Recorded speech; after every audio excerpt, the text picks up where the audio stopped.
안녕하세요. 도쿄에 살고 있는 박씨 아저씨, 도쿄 박저씨입니다. 오늘은 일본 이민 8년 차를 맞이해서 새롭게 연봉 관련 이야기를 해보도록 하겠습니다. 관심 있으신 분들 부디 시청 부탁드리겠습니다. 일본 이민이나 취업에 관심 있으신 분들 중에서 아무래도 나이 먹고 일본 가가지고 일하면서 돈은 제대로 받을 수 있는지, 그리고 먹고 살만한지 이런 부분들에 대해서 걱정되시고 궁금해 하시는 부분들이 좀 있으실 것 같아요. 특히나 한국이 일본보다 임금이 더 높아지고 그런 상황에서 일본에 갔을 때 상대적인 박탈감이라든지 아니면 그렇게 적은 월급을 받고 생활을 할 수 있을지 이런 부분들에 대해서 고민이 되실 거고, 특히 저 같은 경우도 일본에서 제 커리어를 시작했던 게 만 35살이었거든요. 당시 그러니까 한국 나이로 하면 36이나 7살이었을 것 같은데, 그 나이에 시작했던 사람이다 보니 제가 딱 그런 고민에 해당되는 나이가 아니었을까 이런 생각이 들거든요. 그렇다 보니까 제 경험을 전달드림으로써 어느 정도 그런 불안한 부분들에 대해서 참고가 될 만한 부분들이 있을까 싶어가지고 한번 이번 영상 만들어 봤으니까요. 참고하시면 좋을 것 같습니다. 일단 제 얘기 잠깐 드릴게요. 저 같은 경우는 지금 만 42세고 일본 이민 8년 차가 되겠습니다. 2017년 12월부터 이게 3월로 돼 있네. 4월이죠. 그래서 2025년 4월 현재까지 해가지고 일본에 살고 있고요. 유럽계 일본 법인에서 영업직으로 8년 차 근무 중에 있습니다. 일본 와서 처음에 들어갔던 회사에서 계속해서 일을 하고 있어요. 그리고 오늘 안내드릴 이야기들은 연봉 관련 금액은 보너스 포함된 금액이고요. 세전 금액입니다. 전체 금액은 원천징수표 금액을 기준으로 하고 있어요.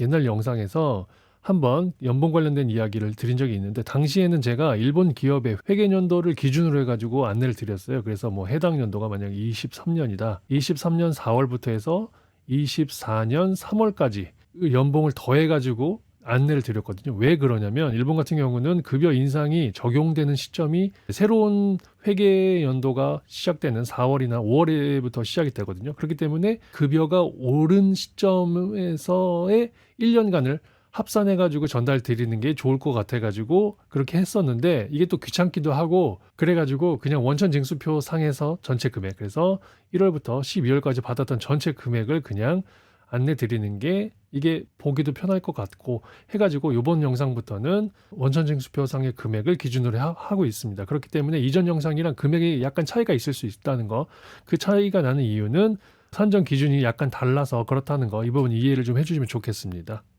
마지막으로 당시 제 스펙에 대해서 이야기를 드리자면, 저 같은 경우는 일본 이민 첫 해에 만 35세였고요. 한국의 지방 전문대 졸업을 했었고요. 방통대를 다니고 있었던 시점이어서 그때 당시에는 방통대 3학년을 다니고 있었고 일본 와서 4학년까지 졸업을 했어요. 그리고 이민 전에는 해외 거주 경험이 전혀 없었고요. 현재까지 커리어를 보면은 제조업에서 품질관리 6년을 했었고 영업사원으로는 약 11년째 일을 하고 있습니다. 제가 근무했던 곳들은 모두 중소기업이라는 거. 그리고 언어 스킬 쪽으로는 일본어 JLPT 1급, 이거 한 20년 전에 땄었던 것 같아요. 그래서 지금 JLPT랑은 좀 다를 수 있을 것 같은데 당시에 턱걸이로 땄다는 거. 그리고 영어는 토익 760점 정도, 원래 한 730점 정도였는데 일본 와가지고 한두 번 토익 시험을 봤었는데 그때 당시에 봤을 때 최종 스코어가 이거였다는 거. 그래서 영어를 잘 못해요. 근데 그냥 죽지 못할 정도로, 아무래도 외국계 회사를 다니다 보니까 공용어는 영어이다 보니 외국 법인들의 동료들과 회의를 하고 자료를 만들고 할 때는 또 영어로 만들어야 되는 경우들도 있고 사용하는 경우들이다 보니까 죽지 못해서 그냥 어떻게 연명하면서 살 정도는 하고 있고, 그래서 지금도 부족한 부분들이 있어서 여전히 영어 공부를 조금씩 하기도 하고 제일 후회된 부분이기도 해요. 젊었을 때 더 공부를 많이 해놨으면 좋았을 거라는 부분들이 있는데 아무튼 이랬다는 거. 제 아내가 일본인이고 그리고 딸내미가 있어가지고 세 식구죠. 그래서 이게 아무래도 제 스펙 중에서 가장 큰 스펙이 아닐까 싶어요. 아내가 일본인이라는 거. 왜냐하면 한국에서 일본으로 이민 오면서 고려해야 될 부분들이라든지 준비하거나 그리고 일본 와가지고 뭘 또 등록을 하고 해야 되는 행정적인 부분이라든지 이런 부분들에서 아내가 일본인이라는 거, 이런 부분들이 상당히 도움을 받은 부분이 있기도 하고 일본 생활에 적응하고 일본 사회에 적응하고 하는 것들도 도움을 많이 받았죠. 그렇기 때문에 이 스펙이 아주 크다라는 거. 물론 이런 스펙이 없는데 이것만 있다고 해서 뭐가 되는 건 아니죠. 그래서 아무튼 열심히 살아왔고, 나름 학력도 없고 그렇긴 하지만 나름 놀고 먹지 않으면서 열심히 살아왔고, 거기에 이제 일본인 아내까지 있었기 때문에 좀 편했던 부분들도 좀 있었다라는 거. 그래서 저 같은 경우는 결혼하고 1년 정도는 한국에서 살다가 이런저런 사연이 있어서 제가 일본 이민을 결심하게 된 이야기에 대해서는 이전 영상에서도 좀 만들어 놨었기 때문에 그런 부분들은 좀 궁금하시면 참고하시면 좋을 것 같고요. 그래서 아무튼 1년 살다가 일본 이민을 결심해서 오게 되었다라는 부분입니다. 여기서부터 이제 이민 와가지고 연봉이 어떻게 변화했는지에 대한 내용인데, 일단은 한국 시절부터 잠깐 보죠. 정말 말도 안 되는 금액인데 2008년도에 제가 당시에 25살이었던 것 같은데 1,500만 원 정도 받았던 것 같아요. 이게 이제 놀랍게도 연봉이었다는 거. 한 100만 원 조금 넘게 받은 거죠, 한 달에. 뭐 이제 설 상여나 수석 상여들도 있었을 부분이라서 그렇긴 합니다만 아무튼 대충 한 1,500만 원 정도 받았던 것 같아요. 예, 뭐 지금 생각하시면은 아마 젊으신 분들을 보시면은 이게 무슨 노예냐, 이렇게 뭐 착취당했냐 이렇게 보실 수도 있을 것 같고, 알바했냐 이렇게 보실 수도 있겠지만 놀랍게도 풀타임이었다는 거. 그리고 당시에는 내가 물론 노예처럼 일은 하긴 했어요. 막 한 7시쯤에 출근해서 저녁 한 10시까지 영혼으로 갈아가면서 일을 했죠. 근데 누구도 그렇게까지 하라고는 안 했지만 왠지 그렇게 해야 될 것 같은 그런 뭐 분위기 속에서 일도 하면서 열심히 살았어요. 그러다가 이제 두 번째 직장 들어갔을 때 한 1,800만 원 정도 받았죠. 한 150만 원 정도 받은 거죠. 한 당시에 제가 이제 31인데 한심하죠. 근데 당시에는 미래에 대한 뭐 고민, 꿈, 계획 이런 게 전혀 없었던 시절이었어요. 그냥 이렇게 살다가 죽겠지. 그리고 뭐 집에서 되게 가까운 회사를 걸어서 다녔었는데 크게 이제 뭐 불만도 없었어요. 돈 150만 원 받고 그걸로 먹고 살 수 있고 돈도 조금 남기도 하고 그래가지고 크게 불만이 없었어요. 그러다가 이제 아내를 만나게 됐어요, 중간에.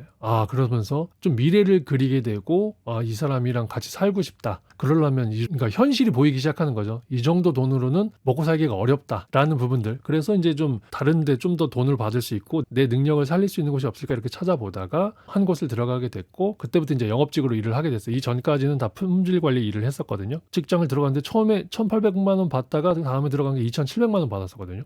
야, 조금만 노력을 하는데도 내 능력을 이렇게 좀 뭐 살릴 수 있는 애를 좀 찾아보니까 이렇게는 받을 수 있네. 이렇게 이제 그런 부분들도 좀 알게 되고 열심히 살아야겠구나. 이런 생각들을 좀 하게 됐었던 시절이 있었어요. 그러다가 이제 뭐 아내랑 결혼도 하고 그러다가 이제 같이 살다가 안 되겠다. 이제 뭐 건강상의 문제가 좀 가장 크긴 했었는데 이렇게 살면 안 되겠다 싶어가지고 일본인 아내와 한국 사람인 내가 결혼해서 이 시너지를 내서 더 좋은 조건에서 살 수 있는 곳이 한국이 아니라 일본이겠다라는 판단이 들어서 참 늦었죠. 처음부터 일본에서 살았으면 좋았을 걸. 근데 이제 그렇게 하지 못했던 이유가 있었는데 아무튼 아내랑 의논을 해가지고 이제 일본으로 이주를 하게 됐어요. 그리고 여기서부터 이제 일본으로 바뀌죠. 처음에 이제 일본 갔을 때는 한국에서 받았던 최종 연봉이 3천만 원이었는데 일본에서 받았던 게 첫 번째 1년 차에 받은 연봉이 310만 원이었어요. 1월부터 일을 하기는 했는데 중간에 들어가서 조금 낮은 부분도 있지만 거의 차이가 없죠. 특히 이제 일본 같은 경우는 한국이랑 비교했을 때 세금이 더 세거든요. 그렇기 때문에 실제로 내 손에 떨어지는 세후 금액은 한국에서 받았던 금액보다 훨씬 더 적었어요. 하지만 저 같은 경우는 이제 맞벌이를 했고 하다 보니까 제가 초반에 돈을 많이 못 벌었어도 생활을 할 수가 있었어요. 왜냐면 아내도 같이 벌었으니까. 아내가 나보다 더 벌었으니까. 그래가지고 어렵지 않게 잘 살 수 있었던 것 같아요. 그래서 초반에 400만 원 이하로 돈 벌고 그러시면 생활하기 상당히 어려울 수 있거든요. 혼자라면 어떻게든 꾸려나갈 수 있겠지만 그게 만약에 2명이고 3명이고 되면은 400만 원 가지고는 살 수가 없을 거예요. 너무너무 힘들 거예요. 미래를 그릴 수가 없을 거예요. 그렇기 때문에 조건, 상황들을 고려해서 내가 받아야 될 최소의 연봉들을 산정을 하셔야 되지 않을까 싶어요. 그리고 2년 차가 되면서 약 65만 원 정도 올랐네요. 그래서 375만 원 정도 2년 차 때 받았고요. 3년 차 때 코로나가 터졌던 해죠. 이때 당시에는 크게 오르진 않았지만 그래도 25만 원 정도 올랐어요. 그리고 4년 차 때 38살이네요. 이때가 430만 원, 약 30만 원 정도 올랐네요. 300만 원 정도 올랐고 5년 차 때 이때 좀 많이 올랐어요. 왜 이렇게 올랐는지 기억이 잘 안 되는데 아무튼 많이 올랐네요. 그래서 100만 원 정도 올라서 530만 원 정도 됐고요. 그리고 2023년도 만 40세가 됐었던 시점에서 580만 원, 약 50만 원 정도 올랐네요. 그리고 작년 원천징수 금액이 625만 원이었어요. 그래서 45만 원 정도 올랐네요. 그래서 제가 처음에 일본 갔을 때 똑같은 회사 다니고 있거든요. 처음에 받았던 게 310만 원이었어요. 근데 작년에 최종적으로 받았던 게 625만 원이었어요. 거의 2배 정도 되죠. 이때 받았던 금액이랑 이제 보면은 약 2배 정도 되었어요. 2배. 한 가지 말씀드리고 싶은 건 업종이라든지 경력이라든지 노력의 정도라든지 직종, 업황이라든지 여러 가지 변수가 있겠습니다만은 일본 오기 전에 이야기 들었던 게 일본 같은 경우는 뭐 연봉이 오르지 않는다라든지 그런 이야기들을 많이 들었어서 가지고 걱정을 많이 했었거든요. 뭐 월급이 올라도 뭐 한 1,000엔, 2,000엔밖에 안 오른다라든지 막 이런 얘기를 들었었는데 실제로 와서 보니까 저 같은 경우는 적게는 막 한 30만 엔이라든지 많게는 100만 엔 정도씩 오르긴 했었는데 조금씩이든 많이든 계속해서 이렇게 오르긴 올랐었거든요. 이런 경우들도 있다라는 거 참고를 해주시면 좋을 것 같고 그래서 이제 8년 차가 되는 올해는 또 금액이 어떻게 될지 이런 부분들에 있어서 궁금하기도 하죠. 이제 곧 있으면 급여가 얼마나 오를지에 대해서 이야기가 있을 건데 아직 듣지 못했거든요. 근데 저는 크게 이제 여기서 욕심은 없어요. 왜냐하면 누리고 있는 부분들이 많고 회사에 대해서 만족하는 부분들이 많다 보니까 이 이상 올려주지 않고 그냥 여기서 유지만 해주면 좋겠다라는 생각은 들어요. 아, 근데 이 부분 질문은 드리고 싶었어요.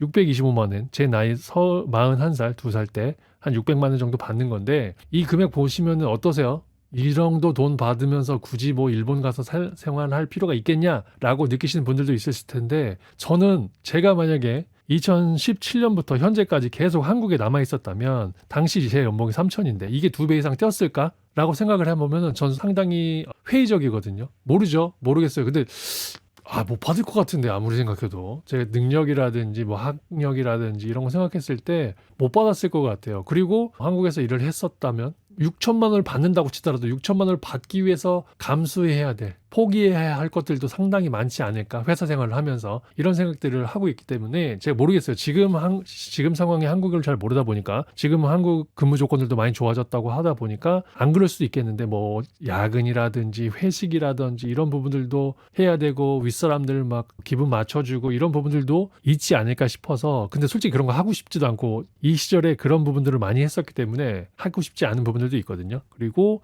제가 아까 전에 말씀드렸던 지금 대우에 만족을 하고 있다. 왜 그러냐면 제가 지금 회사 생활 8년 차 하고 있고 재택근무가 이제 6년 차에 들어가고 있어요. 그러다 보니까 통근도 거의 없고 뭐 한 달에 한 2번 정도 가요. 그것도 뭐 하루 종일 있는 게 아니라 그냥 아침에 갔다가 오전에 다 돌아오는 이런 경우들이거든요. 그래서 재택근무 6년 차 하다 보니까 통근도 거의 없고 잔업도 거의 없고 회식도 거의 없고 이러다 보니까 너무 좋죠. 편하죠. 이 모든 데 들어갔던 모든 시간들 있죠. 통근하고 잔업하고 회식한 데 들어갔던 시간들이 다 4시간이 되는 거예요. 그 시간을 가지고 집안일도 하고 애 키우는 데 시간 쓰고 그리고 시간이 그래도 남는다면 만약에 남는다면 뭐 유튜브도 하는 거고 게임도 가끔 하는 거고 그러는 거죠. 그리고 이제 그 회사 제가 영업사원이다 보니까 이제 회사 법인차를 사용을 하거든요. 근데 이제 법인차를 사용을 하는 데 있어서 이 차를 세워놔야 되잖아요. 집 주변에다가 어딘가에 주차장에다가 일본에 이제 주차비가 비싸다는 건 유명해서 다들 아실 것 같은데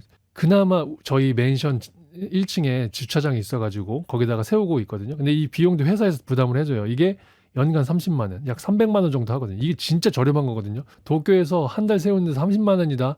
정말 저렴한 거거든요. 1년 세우는데 이게 진짜 저렴한 건데 그 금액도 근데 회사에서 대주고 그리고 법인차도 제가 주말에 쓸 수 있고 회사에서 써도 된다고 허가를 받았어요. 제가 이제 차를 사려고 하다 야, 왜 차를 사냐? 그거 유지하는데도 비용 드는데 그냥 회사 차 쓰라고 어디 멀리 가는 거 아닌 이상 그냥 기름값도 그냥 법인 카드로 긁으라고 하더라고요. 그래서 근데 멀리 갈 때는 저도 사람인지라 제 카드로 긁고 물론 ETC 고속도로 요금은 다 제가 내긴 하지만 그래도 렌트카 사용을 안 하게 되다 보니까 그리고 주차장 비용도 대주다 보니까 너무너무 좋죠. 그리고 연차가 20일 있거든요. 근데 이거 플러스해서 뭐 가족들한테 뭐 안 좋은 일이 있어서 입원을 하신다거나 그래서 내가 간병을 해야 된다거나 아니면 내가 어디가 아파서 입원해야 된다거나 하는 건 또 별도로 다시 그냥 주시거든요. 유급으로 별도로 주세요. 이러다 보니까 아니 나는 연봉도 마음에 드는데 이런 근무 조건들이 워낙 좋다 보니까 아기 키우기 좋고 가정생활에 충실할 수 있게끔 해주는 이런 제도들이 워낙 좋다 보니까 이 회사를 그만둘 생각을 못 하고 있어요. 제가 한국에서 일을 하면서 2번 이직을 했는데 대부분 다 3년밖에 일을 못 했어요. 근데 일본 와가지고 지금 8년째 일을 하고 있는 거거든요. 그리고 당분간은 회사를 그만둘 일이 없을 것 같아요. 나는 그래서 이것만 유지할 수 있으면 연봉 깎지 않고 여기서만 유지만 어느 정도 시켜주면은 너무너무 만족스러울 것 같거든요. 아무튼 누군가에게는 이 금액이 너무너무 적어서 야 40 넘어서 6천밖에 못 받아. 아유 됐어 굳이 뭐 일본까지 가서 고생해. 됐어 돌아와. 이렇게 생각하시는 분들도 있을 수 있겠지만 저는 상당히 만족하고 있고 제 능력에 비해서는 많이 받고 있다고 생각도 들고 그리고 좋은 조건에서 일을 하다 보니까 만족하면서 살고 있어요. 저는 그 이직할 생각도 못 하고 있고요. 만약에 이직을 한다? 그런데 이직을 하는데 이걸 재택근무를 하는 게 아니라 출근을 해야 돼. 이 조건들이 없어. 그러면 저는 한 1200만 원 정도는 받아야 될 것 같거든요. 근데 1200만 원 주면서 누가 저를 고용을 하겠어요, 이거를.